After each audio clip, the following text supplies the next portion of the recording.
Welcome back to our study, God in America.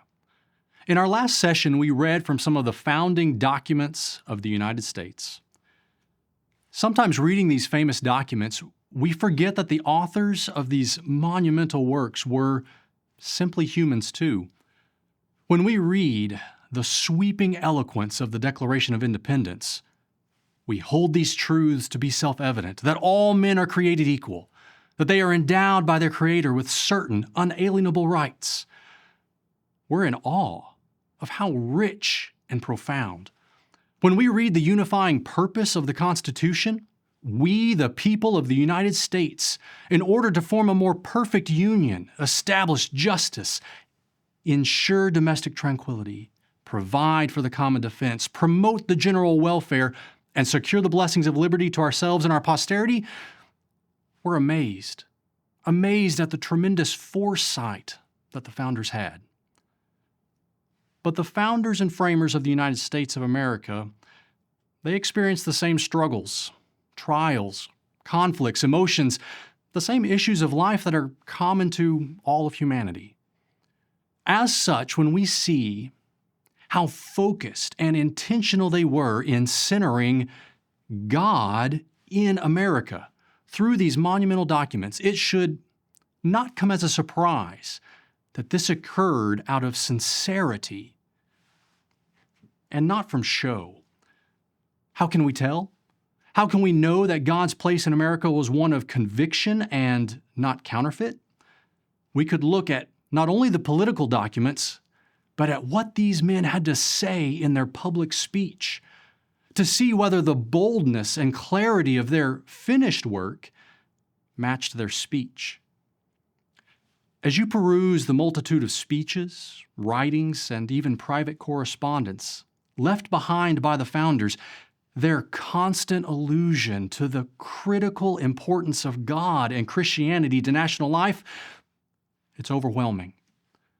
So let's look at a few of the political speeches and the public expressions about God that we find in history of our country. One of the great founders of America was Patrick Henry. We mentioned in our introductory lesson probably the most well-known statement that he made, "Give me liberty or give me death." But let's take a look at a little more from that speech that was delivered on March 23, 1775, over a year before the Declaration of Independence. The setting was the Second Virginia Convention, which, by the way, met in a church building in Richmond. All right, the 39-year-old delegate from Hanover County, Patrick Henry, he took a seat on one of those pews, and he patiently listened to the discussion about independence or antagonizing the King of England. When his opportunity to speak finally came, he rose and delivered the following spectacular speech, a speech that most public schools in America today would not fully read because of its frequent references to God and direct allusions to Bible passages. And while we certainly know the last sentence, let's take a look at a few of the other contexts Mr. Henry addresses. First, let's listen to his opening paragraph. This is no time for ceremony. The question before the House is one of awful moment to this country. For my own part, I consider it as nothing less than a question of freedom or slavery, and in proportion to the magnitude of this subject ought to be the freedom of the debate. It is only in this way that we can hope to arrive at truth and fulfill the great responsibility which we hold to God and our country. Should I keep back my opinions at such a time through fear of giving offense, I should consider myself as guilty of treason towards my country and of an act of disloyalty toward the majesty of heaven, which I revere above all earthly kings. In the second paragraph, Mr. Henry goes on to say, Mr. President, it is natural to man to indulge in the illusions of hope.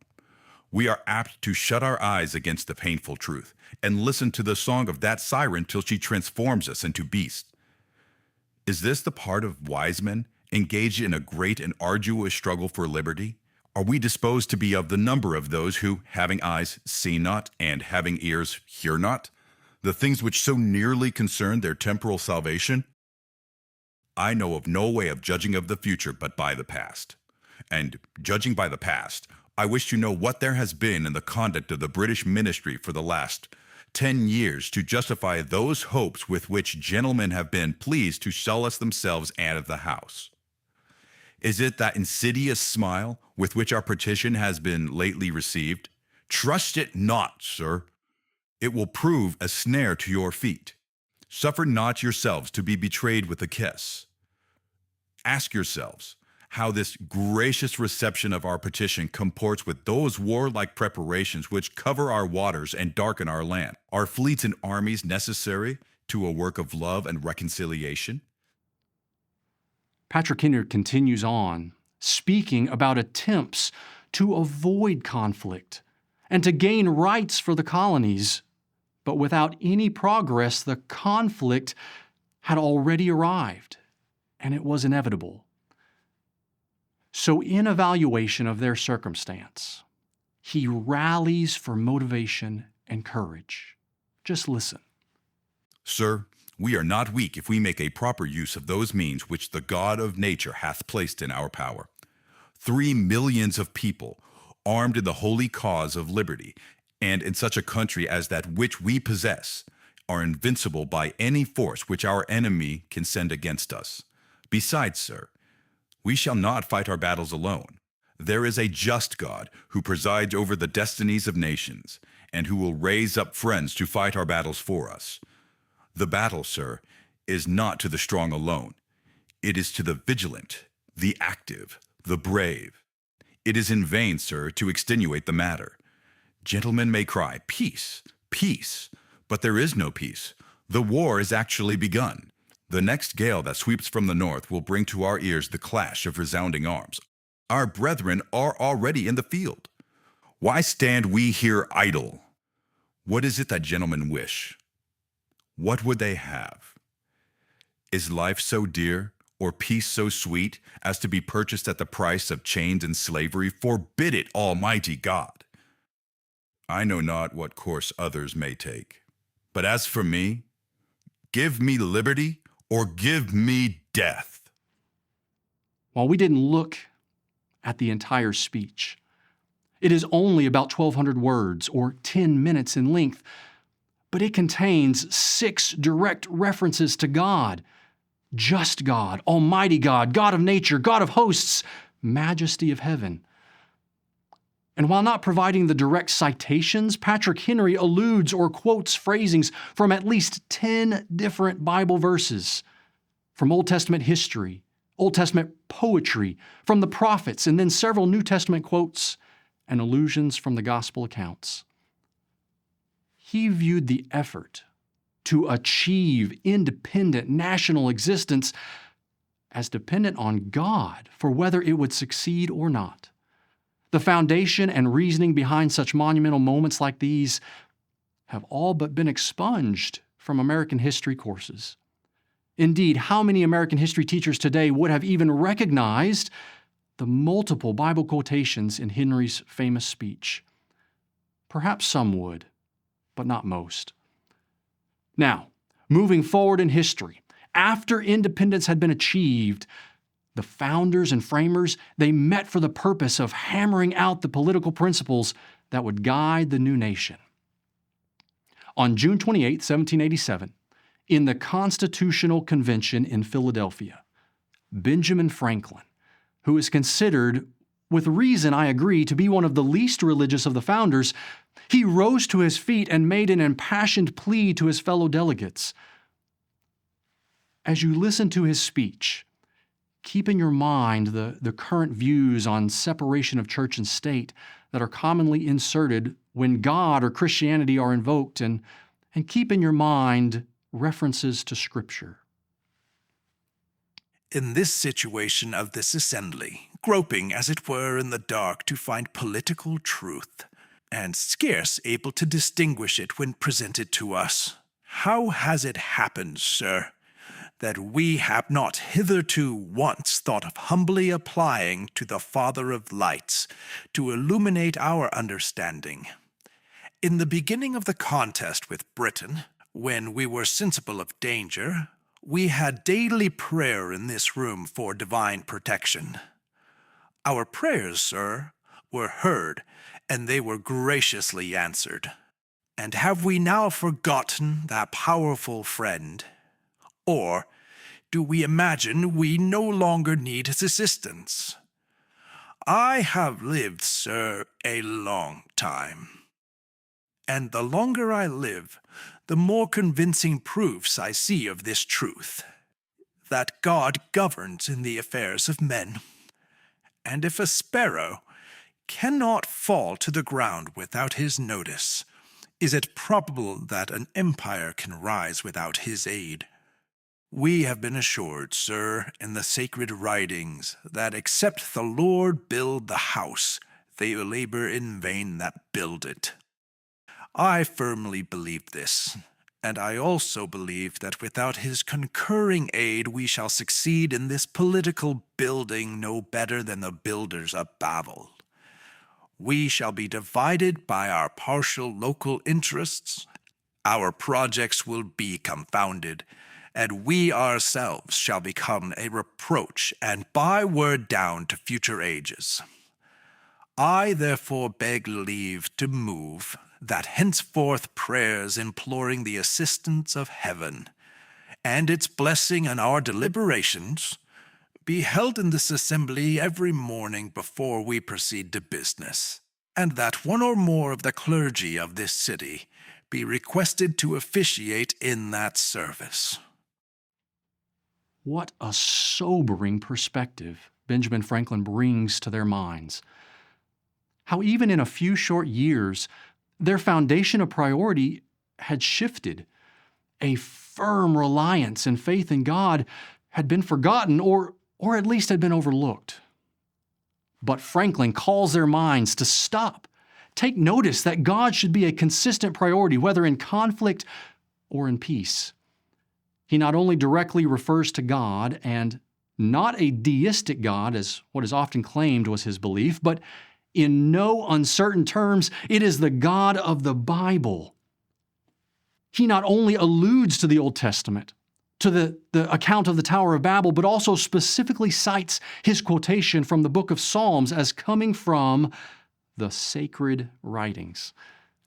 He then further violates the separation of church and state by calling for daily prayers and the recommendation of bringing in a religious leader from the community to help them word those prayers. As Benjamin Franklin referred, it was a daily practice of the delegates to open their sessions with a prayer.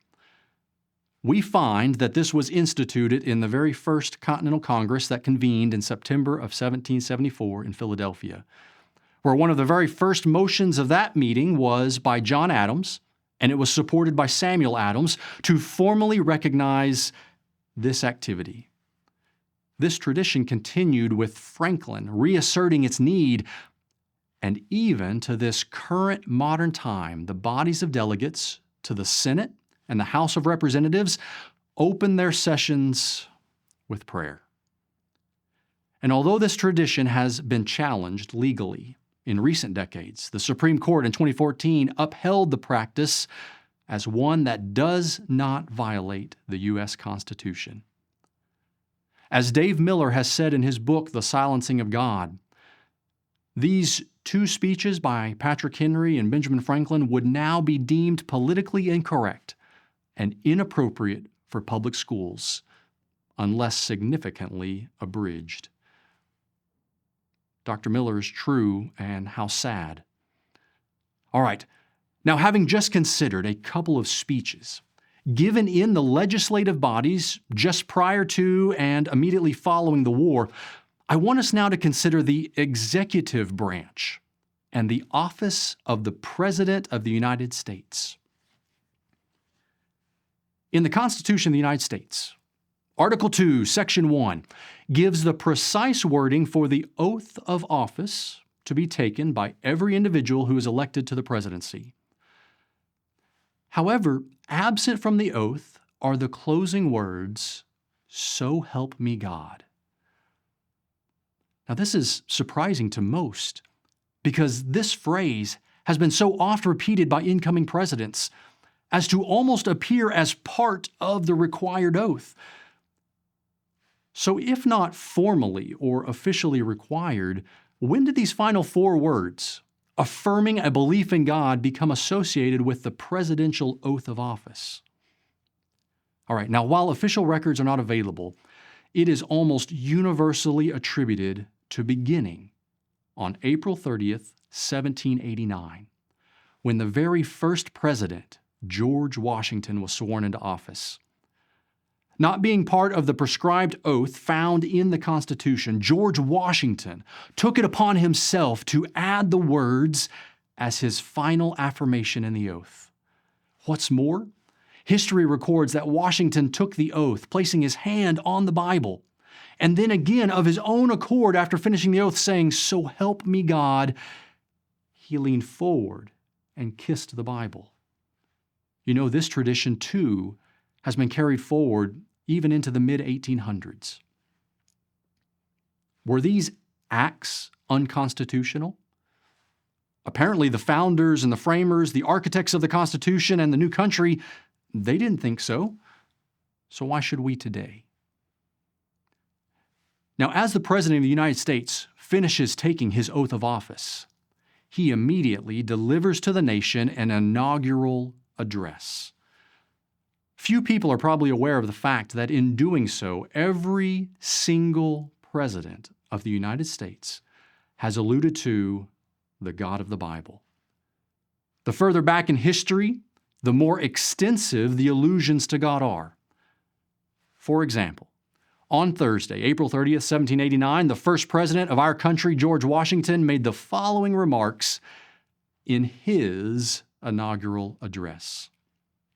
It would be peculiarly improper to omit in this first official act my fervent supplications to that almighty being who rules over the universe, who presides in the councils of nations, and whose providential aids can supply every human defect, that his benediction may consecrate to the liberties and happiness of the people of the United States a government instituted by themselves for these essential purposes, and may enable every instrument employed in its administration to execute with success the functions allotted to his charge.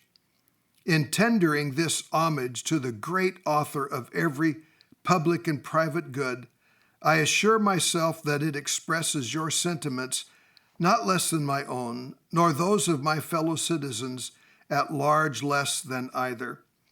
No people can be bound to acknowledge and adore the invisible hand which conducts the affairs of men more than those of the United States.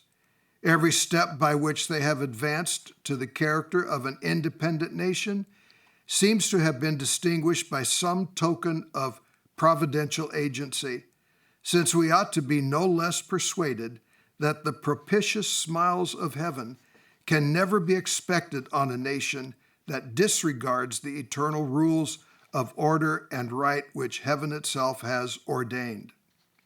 Having thus imparted to you my sentiments, as they have been awakened by the occasion which brings us together, I shall take my present leave, but not without resorting once more to the benign parent of the human race, in humble supplication that, since he has been pleased to favor the American people with opportunities for deliberating in perfect tranquility, so his divine blessing may be equally conspicuous in the enlarged views, the temperate consultations, and the wise measures on which the success of this government must depend. Such remarks not only reflect a deep sense of dependency on and intimacy with the God of the Bible, they demonstrate the extent to which the entire nation integrated this conviction into national public life. But a question to follow would be, is this peculiar to George Washington? Was his belief in God such that his view of God in America was different than his successors? Well, let's look to the man who would take the presidency after Washington. The second man to hold this office John Adams was inaugurated as the second president on Saturday, March 4th, 1797. And here is what he said during his opening statements of the inaugural address.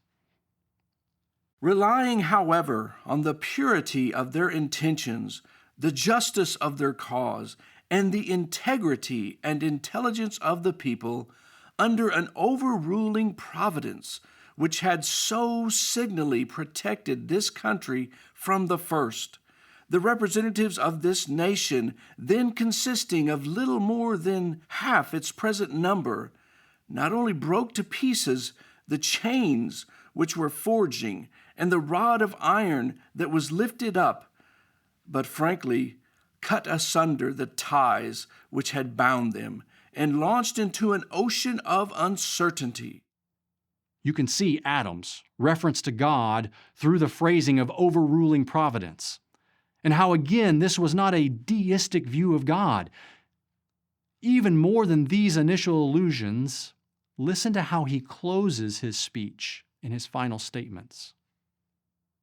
And may that being, who is supreme over all, the patron of order, the fountain of justice, and the protector in all ages of the world of virtuous liberty, continue his blessing upon this nation and its government, and give it all possible success and duration consistent with the ends of his providence.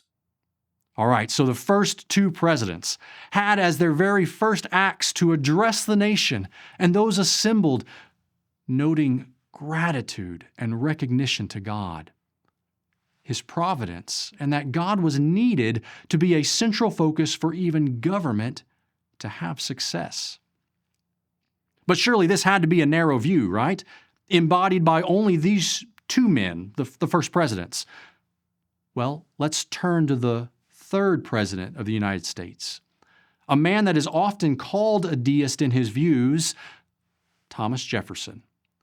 On March 4th, 1801, his first inaugural address included the following considerations. Enlightened by a benign religion, professed indeed and practiced in various forms, yet all of them inculcating honesty, truth, temperance, gratitude, and the love of man, acknowledging and adoring an overruling providence, which by all its dispensations proves that it delights in the happiness of man here and his greater happiness hereafter. All right, let's jump now to the closing where Jefferson ends. Listen to what he has to say. And may that infinite power, which rules the destinies of the universe, lead our counsels to what is best, and give them a favorable issue for your peace and prosperity. Now, some may say, well, we'll see there, Jefferson left vague his reference as benign religion, as he was inclusive of every spiritual religion across the world, right? However, if we simply look to his second inaugural address, a mere 4 years later, on March 4th, 1805, listen to how Thomas Jefferson pleads for the nation to join him in supplications to God. I shall need too the favor of that being, in whose hands we are, who led our forefathers as Israel of old from their native land, and planted them in a country flowing with all the necessaries and comforts of life, who has covered our infancy with his providence, and our riper years with his wisdom and power, and to whose goodness I ask you to join with me in supplications, that he will so enlighten the minds of your servants, guide their counsels, and prosper their measures, that whatsoever they do shall result in your good, and shall secure to you the peace, friendship, and approbation of all nations. Such remarks by one of the least religious of the founders hardly sounds like the anti-Christian deist that he has been represented to be. He believed in the God of the Bible, the same one who had guided the Israelites as reported in the Old Testament, and believed that he had guided the founding of America and was actively influencing America and her leaders. So it's easy to see that the first three presidents, in their very first official act as president. And in addressing the entire nation, they reflected on God's place in America, in the events that led to the day that each would take the responsibility of their office, and especially to the God of the Bible, needing to remain securely placed in the foundation of governing such a nation as the United States. So would it surprise you to hear that every president, from George Washington, John Adams, Thomas Jefferson, throughout the 1800s, through all of the 1900s, through every president in the 2000s to this present time, have made reference to God in their presidential inaugural address? This fact is only surprising when we consider modern contexts where God has been removed from public expressions and erroneously applied concepts like the separation of church and state have been allowed to alter our perspective and understanding of history. From the founders' view, they not only would expect their successors to keep God in America, but they would be shocked by any efforts to remove God from America because they so regularly encouraged the opposite. But I do want to look at a couple more examples from our presidents' mouths as to the nature of God's place in public life. Let's move forward in American history to another pivotal time of anxiety and conflict, the time just prior to the Civil War. William Henry Harrison would take his oath of office on March 4th, 1841. And in the longest inaugural address in history, here's a short snippet of his view of God and religion. I deem the present occasion sufficiently important and solemn to justify me in expressing to my fellow citizens a profound reverence for the Christian religion, and a thorough conviction that sound morals, religious liberty, and a just sense of religious responsibility are essentially connected with all true and lasting happiness. And to that good being who has blessed us by the gifts of civil and religious freedom, who watched over and prospered the labors of our fathers, and has hitherto preserved to us institutions far exceeding in excellence those of any other people, let us unite in fervently commending every interest of our beloved country in all future time. Like his presidential predecessors, not to mention the founders themselves, here was a president who would be deemed by today's standards to be wholly and unequivocally politically incorrect. Observe carefully his contentions. Number one, being inaugurated as President of the United States, he sufficiently thought it significant to express to the entire nation and the world profound respect for Christianity, not any other religious framework or atheism. Number two, all true and lasting happiness depend on Christian morality, freedom to practice Christianity, and a proper sense of religious responsibility. Number three, the civil and religious freedom enjoyed by Americans came from God. Number four, America's political institutions are superior to all other countries. And number five, America's future is dependent on God. Is this illegal endorsement of religion by government? Following William Henry Harrison's inaugural address, it would be just 20 years later that the nation would find itself on the brink of an imminent civil war, and the newly elected and sworn-in president, Abraham Lincoln, would have to stand and address a divided nation. If you had been in that crucial position on that momentous occasion, what would you have said? In his inaugural address, it is evident that the God of the Bible and the Christian religion weighed heavily on his mind. My countrymen, one and all, think calmly and well upon this whole subject. Nothing valuable can be lost by taking time. If there be an object to hurry any of you in hot haste to a step which you would never take deliberately, that object will be frustrated by taking time. But no good object can be frustrated by it. Such of you as are now dissatisfied still have the old Constitution unimpaired, and on the sensitive point, the laws of your own framing under it. If it were admitted that you who are dissatisfied hold the right side of the dispute, there still is no single good reason for precipitate action. Intelligence, patriotism, Christianity, and a firm reliance on Him who has never yet forsaken this favored land are still competent to adjust in the best way all our present difficulty. Imagine that. Abraham Lincoln used as the central rationale to avert the war between the states the fact that they all shared the same God and the same religion. Moving into the 20th century now. On March 4th, 1921, fresh out of World War I, Warren G. Harding delivered his inaugural speech. One cannot stand in this presence and be unmindful of the tremendous responsibility. The world upheaval has added heavily to our tasks.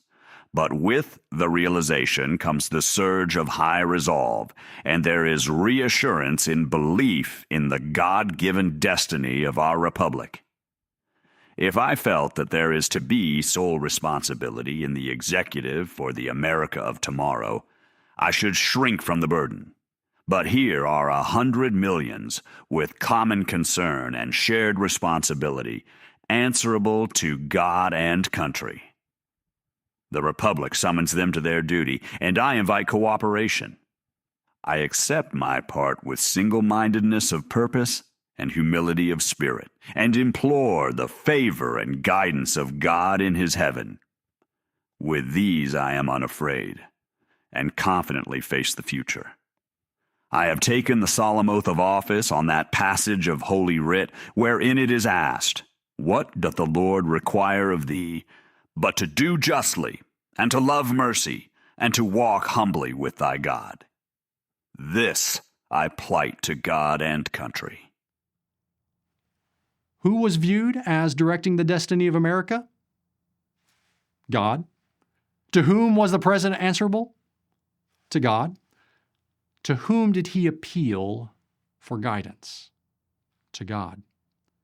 On what object did he take the oath of office? The Word of God. To whom did he plight? That's a solemn pledge. To God. Such words certainly conflict with the current alleged restriction between church and state. 4 years later, though, on Wednesday, March 4th, 1925, Calvin Coolidge commenced his presidency with the following words. Here stands our country, an example of tranquility at home, a patron of tranquility abroad. Here stands its government, aware of its might but obedient to its conscience. America seeks no earthly empire built on blood and force. No ambition, no temptation lures her to thought of foreign dominions. The legions which she sends forth are armed not with the sword, but with the cross. The higher state to which she seeks the allegiance of all mankind is not of human, but of divine origin. She cherishes no purpose save to merit the favor of Almighty God. This president claimed that America may not be justly styled as an aggressor nation, since the nation embraced Christianity. Indeed, he insisted that America's only purpose is to please God and to urge all nations to do the same by giving their allegiance to Him. This examination of presidential inaugural addresses could be greatly expanded. Don't miss the point. in direct contradiction to the attempt to expel God from the government and public life. So far, every single president of the United States has referred to the God of the Bible at one or more of his inaugurations. Before sharing the last presidential speech from a more recent president, I wanted to take a note of the timeline for the wording of the United States Pledge of Allegiance. The Pledge of Allegiance was first written in 1892, but it differed from what we know today by 2 words. The original pledge did not contain the words, "under God." Now, one viewpoint says, well, that must have been intentional. Surely the desire was for the nation to be secular and inclusive of all viewpoints.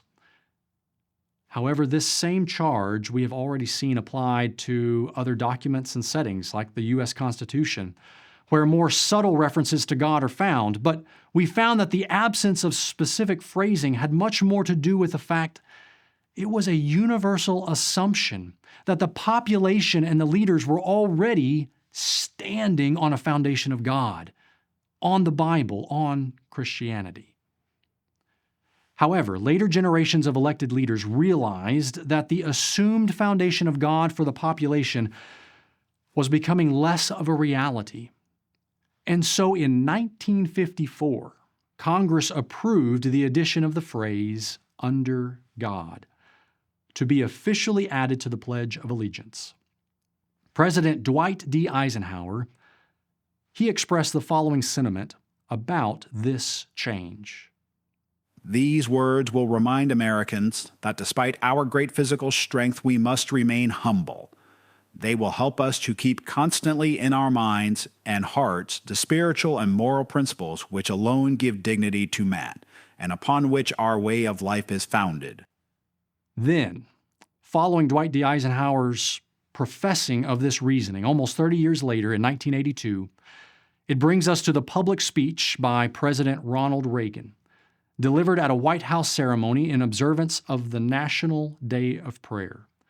Words that resemble the founder's own frequent admonitions. But all of us are here with a common purpose, to observe our National Day of Prayer, a tradition that was begun by the Continental Congress, that the first Thursday of May would be such a day. Prayer has sustained our people in crisis, strengthened us in times of challenge, and guided us through our daily lives since the first settlers came to this continent.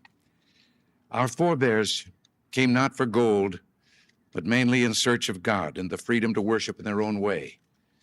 We've been a free people living under the law with faith in our Maker and in our future. I've said before that the most sublime picture in American history is of George Washington on his knees in the snow at Valley Forge. That image personifies a people who know that it's not enough to depend on our own courage and goodness. We must also seek help from God, our Father and Preserver. Today, prayer is still a powerful force in America, and our faith in God is a mighty source of strength. Our Pledge of Allegiance states that we are one nation under God, and our currency bears the motto, "In God we trust." I have never believed that the oft-quoted amendment was supposed to protect us from religion. It was to protect religion from government tyranny. Together, let us take up the challenge to reawaken America's religious and moral heart, recognizing that a deep and abiding faith in God is the rock upon which this great nation was founded. The pledge, among the many other public references to God, have in recent decades and even continuing today to be under attack in the ongoing attempts to expel God from public life. In response to legal challenges made in the courts, in 2002, both houses of the U.S. Congress, by a vote of 401 to 5 in the House and 99 to 0 in the Senate, reaffirmed the inclusion of "under God" as a part of the Pledge of Allegiance. If this simple two-word phrase is to continue, then it must also continue to describe how we view the place for God in America.